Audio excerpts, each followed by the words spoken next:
Well, hello, Fight League. Round one is done. As you know, I like to do recaps and trivia and stuff in between rounds. It's the first time I want to try to do a sort of dramatic reading of one of the recaps so that you can hear it really as I intended it, straight from the artiste, as it were. So here goes. I've got Tin Man versus 5 Gremlins.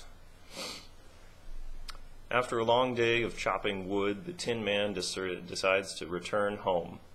Fully absorbed by his murderous wood-splitting frenzy, the light of the day has passed, and now he is left to travel alone in the dark. Joints creaking, he makes his way through the night. The overexertion of the day has left him in need of a good oiling. During the day, he had somehow misplaced his oil can, which was puzzling indeed.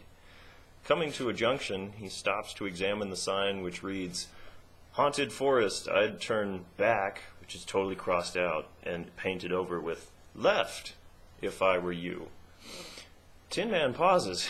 Funny, I thought the haunted forest was off to the left here, and home was to the right.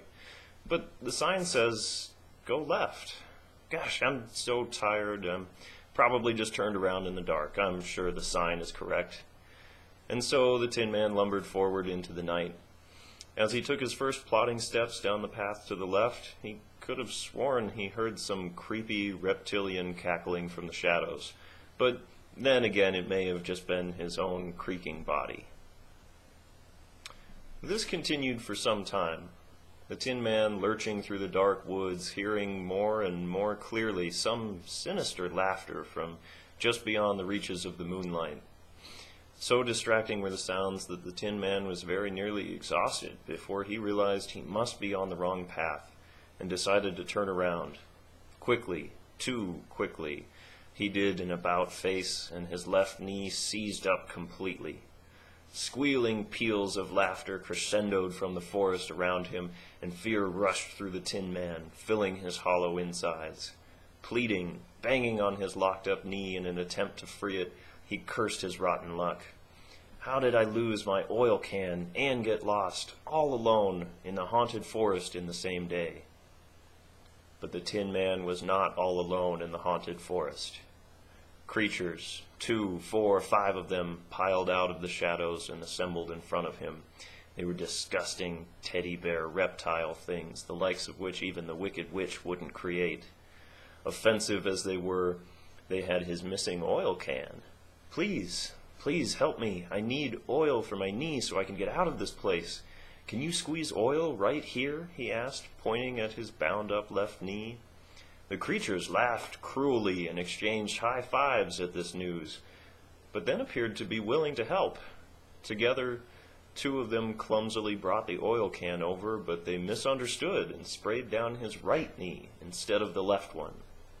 He grabbed the can from them to do it himself, and they clamored at his feet to get it back. "No, no, not my right knee. It's my left knee that's stuck. See, my right knee doesn't need oil," as he tried to flex it normally. But it did need oil. It was just as stuck as his left knee, but they just oiled that knee. Why, it should be right as rain, not rusted fast. Right as rain. Rain. In horror, the Tin Man sprayed the oil can and confirmed the terrible truth. It was filled with water. This wasn't a bad luck day. These nasty creatures had arranged it all. Steam shot out of his head, and the Tin Man burst into violent action. Despite his pleasant demeanor, once you piss him off, the Tin Man could be a little heartless. First, he smashed the butt of his axe handle down on one of the little beasts at his feet, twisting and grinding his little skull into the ground until its eyes burst from their sockets. The other gremlin turned to run, but the Tin Man grabbed him up and dug his metal fingers right into his torso, perforating the scaly flesh with ease, while pus-like goo shot everywhere. The gremlin shrieked and twitched, but the Tin Man only squeezed harder and harder until his hands were tight fists, and the gremlin had been torn apart completely.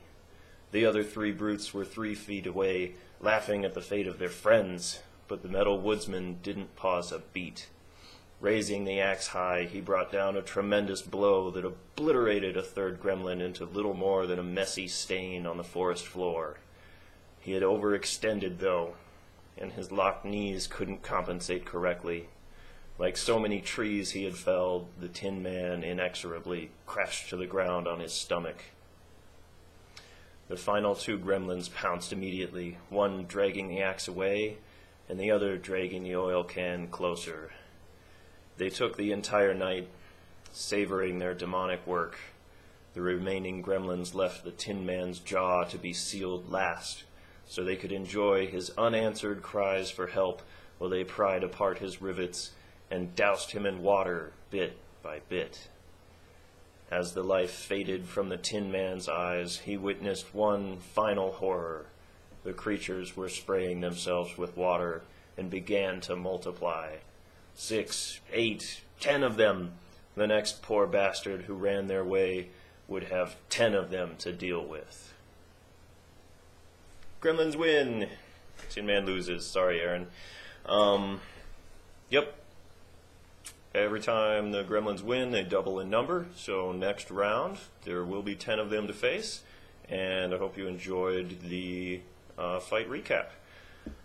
Round 2, voting starts on Monday and ends on Wednesday at midnight. So we'll see you guys for the next round of fights.